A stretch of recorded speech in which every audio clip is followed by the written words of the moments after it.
Did you know that Nigeria does not have a building code? I just found out from my guest on today's episode of Dateline Abuja, Engineer Professor Abubakar Sadiq Zubair, the President of the Council for the Regulation of Engineering in Nigeria, KWARRA. So how do you prosecute building defaulters without a code? We'll find out more in our interview section. Yes, this week we're looking at building regulations to stop building collapses in the nation's capital. And for our focus on the FCT, we take you to LIFECAMP, the scene of a terrible 5-story building collapse. And we give you an update on the major stories from Nigeria's presidency in our Abuja wrap. This is Dateline Abuja.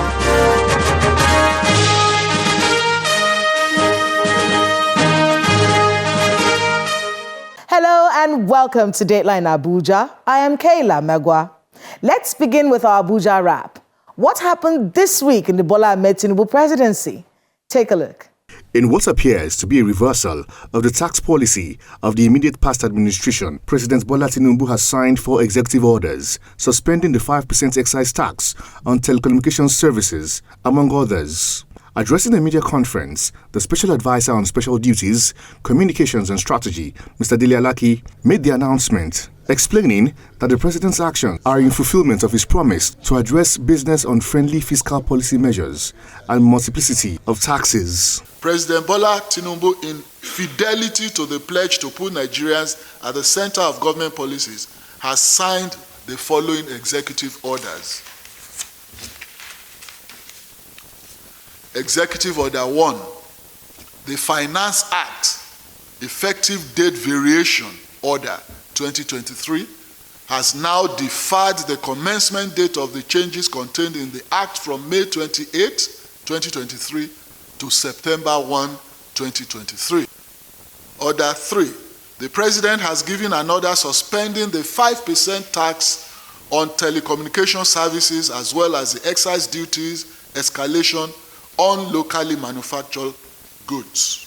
President Bola Tinubu will announce the new date for the National Population Census, postponed last April. This was disclosed by the chairman of the National Population Census, Honorable KWARRA, after a meeting with the president to brief him on the commission's preparations for the census. The NPC boss told State House correspondents that the president has offered his full backing while urging for data integrity, however underscored that any further delays in the conduct of the exercise will incur additional expenses. According to a statement issued by the presidency, the chairman requested for the president's approval for additional 225 billion naira to cover training and fieldwork allowances, retraining of trainers, and the conduct of a second-class trial census. We may have to incur additional expenses if we stay much longer than necessary. But we will continue our preparation, and we'll hear from him eventually the date that the census will take place, because we made a submission to him that he will study before getting back to us.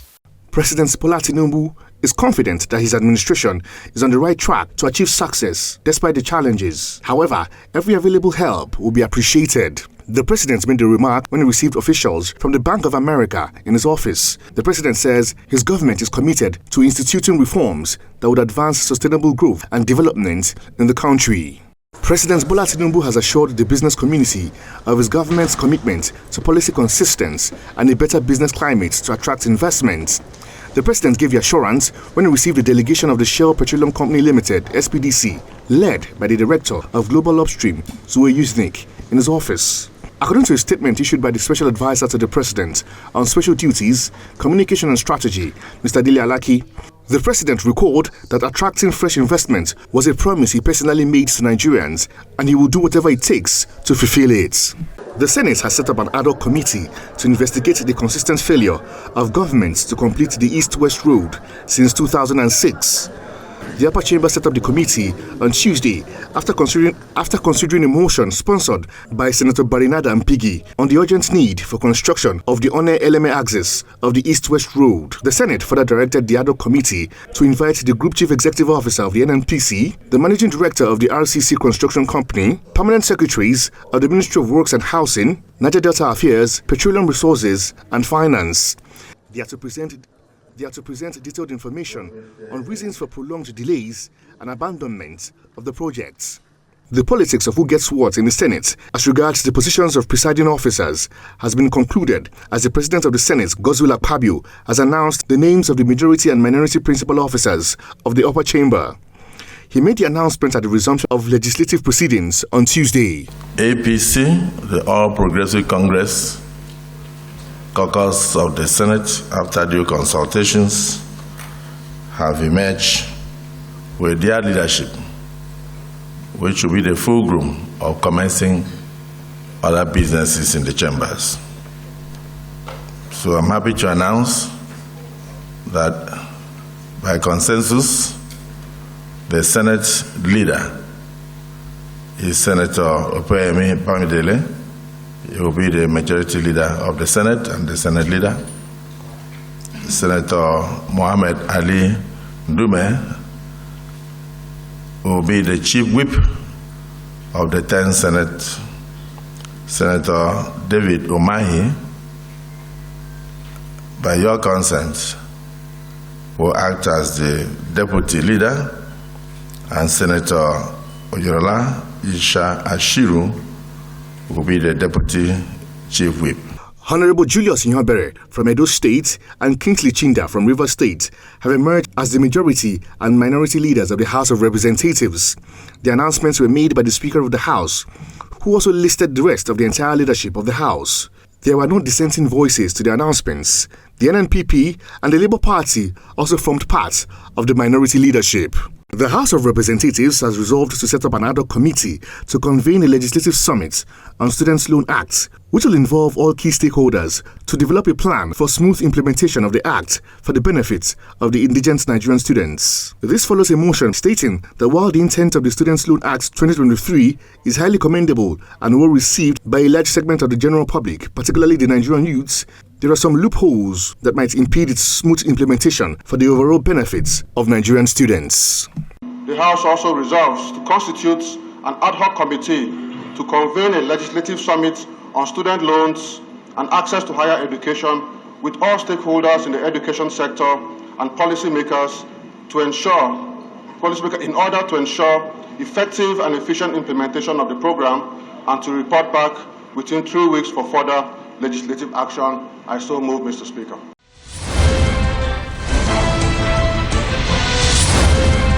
Welcome back.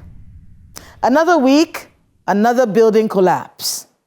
This time in the LIFECAMP area of Abuja. This next report examines what happened, who got injured, who broke the rules, how could the rules be broken under so much supervision? Where is the owner of this collapsed building? What sanctions should he face? And what are regulators of building construction doing about this situation? Please watch this. It is the morning after, and the scale of the devastation from this collapsed 3-story building is in clear view. Wicked people. The license for the construction of this building was given to NASIR Building and Civil Engineering Company Limited. It was designed to be a 5-story hotel, with this hall next to it for events. Neither the developer nor his staff are anywhere to be seen on this day.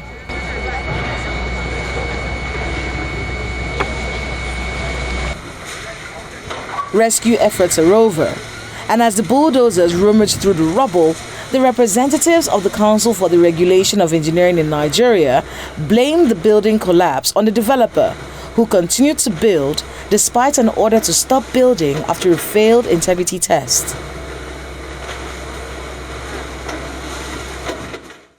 They conducted an integrity test at this site and they recommended that the development should be suspended. But during the break, the developer moved back the site and continued construction, which led to the collapse. What break? During the Salah break. So this entire construction was done during the Salah break? No, it has been on, and they visited the site, their routine visitation to monitoring exercise. And when they saw the activities going on in the site, they conducted an integrity test on the structure. and the result of the integrity test failed. And they came up with a recommendation. They issued a stop work order to the developer to stop work. More samples of the building are collected for more tests, as seen here, and the same sentiment is shared by the FCTA authorities. A license was granted, plot was allocated. He submitted a plan for approval, which was assessed and approved. We have to go into detailed investigation to find out, so that we can clearly and certainly say that this is what went wrong. But obviously, from what we have seen, a lot of things didn't go right. We are going to, in fact, he ceased to own a property now. He ceased to own the plot now.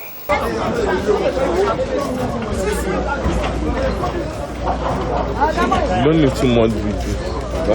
As you need to record everything.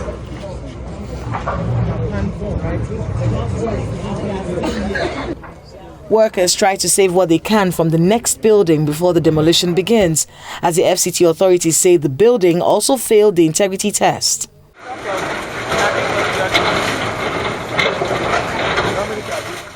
The demolition begins.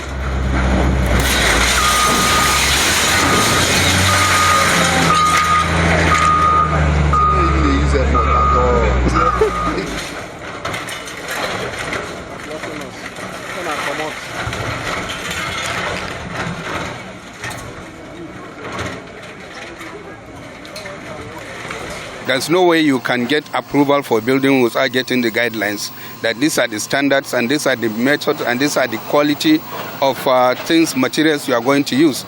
Indeed, they show them kind of samples of how the equipment, how the the platform will be, the deckings and other things. But yet they go contrary to that, and in order to cut corners, and they feel that is the only way to save some money. So they go ahead and build indiscriminately, and then without really following the required and approved building guidelines. And then at the end, people will start accusing the government for not doing its own work. That's the issue. See the kind of wire he used, as well as the substance. You see, decking is just like a mat. That is not a building, a construction. I'm pretty sure he must have used some standard product to build. How many bags do you use at a time for one misa?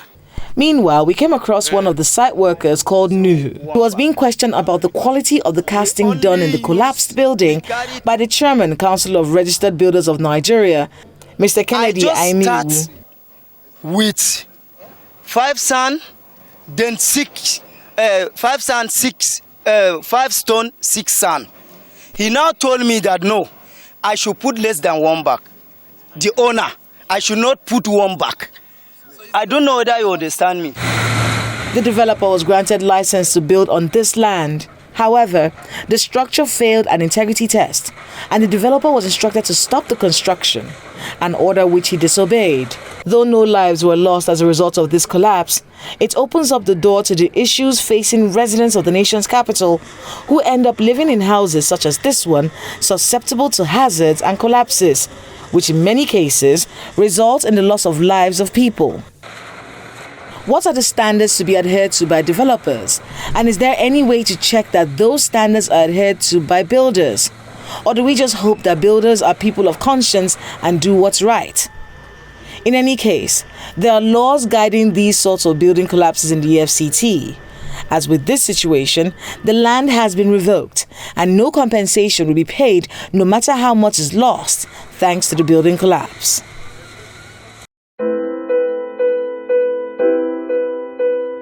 My guest on the program is Engineer Professor Abubakar Sadiq ZUBAIR, the President of the Council for the Regulation of Engineering in Nigeria, KWARRA. He talks to us on the challenges with getting a building code in Nigeria and the communication gap that allowed this building collapse in LIFECAMP to happen. When it comes to sanctioning defaulters like we saw in this story, he tells me in many ways his hands are tied.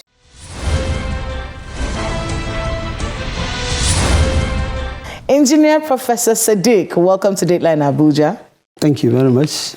It's been a very interesting time, especially this year, With the rains, we've seen a lot of cracks in the development of buildings, especially here in the nation's capital. We saw a building fall in Wuse 2 not too long ago. That one actually claimed lives. And then with this particular building collapse that's happened at LifeCamp, luckily people didn't die, but 9 people were injured in that collapse. What's really going on with building developments? Is that something that you've noticed as president of KWARRA? Are people shifting away from the standards when it comes to buildings in Abuja? We are still within the built industry. We have not gotten the building code passing legislature for the last 10 years. So, I want to talk about that actually.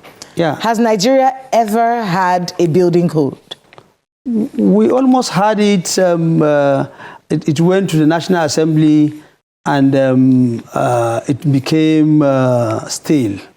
But the group that we call BEMEN, you know, that is the Forum for the Regulators of Built Industry, are activating that effort, trying to get the National Building Code. That's actually very shocking. Yeah. To think that. But that's our reality. But it's so shocking that this is the reality of today, with people like you in office, with so many people who have been KWARRA presidents, with people who have all these. I saw so many regulators. I didn't even know there was a builders guild. I didn't even know that this existed. I found out recently. With all of you there, how is it possible that Nigeria doesn't have a building code? What's wrong with the legislation? Why is it being delayed?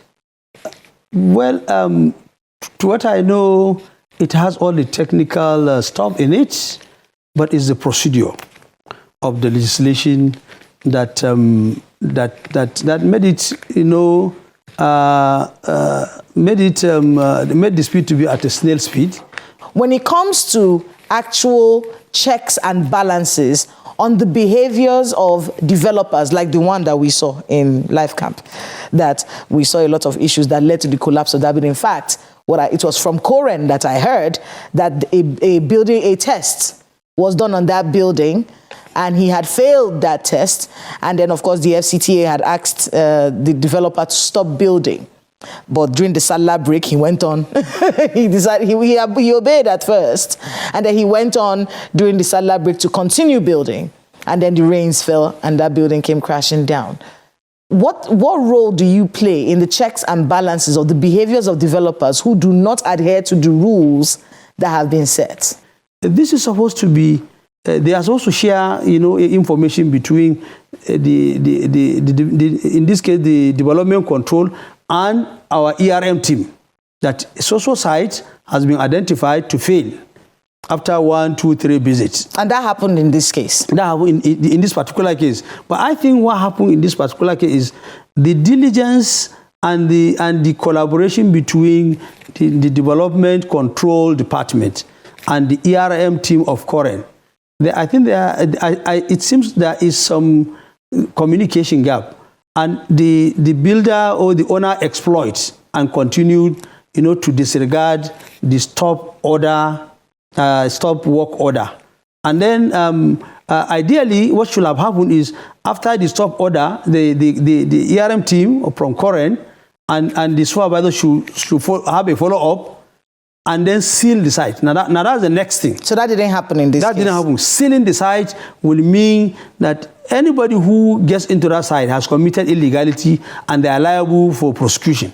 If you have an order and the experts do not know. No. Yeah. One, they may not know, and second, they may know and stopped. But he may bring other people to continue. So that's why we need to investigate whether there is concurrence between the owner and our registered members, you know, on this top order, either compliance or non-compliance or disregard. One of the people that we saw on the site, they call them manwaka. I think that's what they call those people. They're not real engineers or anything, but they're cheap labor who can help you with mixing, especially when you're trying to do the casting or whatever. I saw them interrogating him on what he did, and he said on camera that he was mixing 5 sand, 6 stone, and that the owner of the building, he said the owner of the building told him to stop using one whole bag of cement. for that mix, that he should cut down. Don't use one whole bag. Is that something that you can look into? Sure. When you look at the person mixing the cement and the concrete, it's supposed to be a craftsman, registered. You interrogate and find out, are you a craftsman? Are you registered? We know the National Association. We call it NAEC, National Association of Artisans Engineering Personnel. And they are supposed to be registered with KWARRA. Now, if you see that person is not registered, that is one of the first offense about the personnel. You must have the team. The professionals on ground should object. We have cases whereby some of our colleagues that are diligent resign from being, the engineers for that site, because the owner is flouting the standards. And so they will formally dissociate themselves that I withdraw my services from this site. I'm no more the civil engineer or the structurer or the electrical or the builder. I have withdrawn because the owner is jeopardizing, a lot of things. When you have professionals going to site to inspect and then to monitor, often they will go and monitor not really based on a well-established benchmark. And so the culprit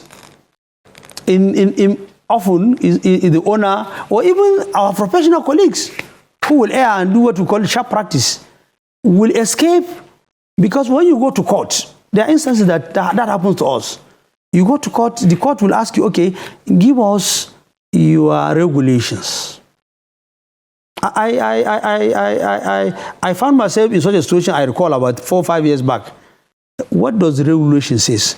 Itemized order. These are the do's and the don'ts. What are the sanctions, corresponding sanction to this?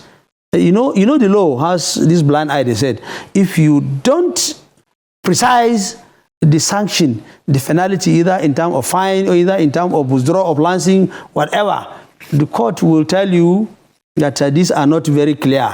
So how do we punish? Thank you. So in that way, we come back to, within our realms as colleagues, as regulators, and then we now find a way to, to have some deterrent measures among our colleagues. We do have to wrap it up there, but, this is a conversation that has to be had over and over again. If this is some kind of legislation that can enable KWARRA to be able to do more to ensure that buildings in the nation's capital and, of course, in the nation at large are safe. This is a very important conversation. But I want to thank you very much. Thank you, my sister. Engineer Professor Siddiq, for being with us on Dateline Abuja, and good luck with all you have ahead of you. Thank you very much. Thank you.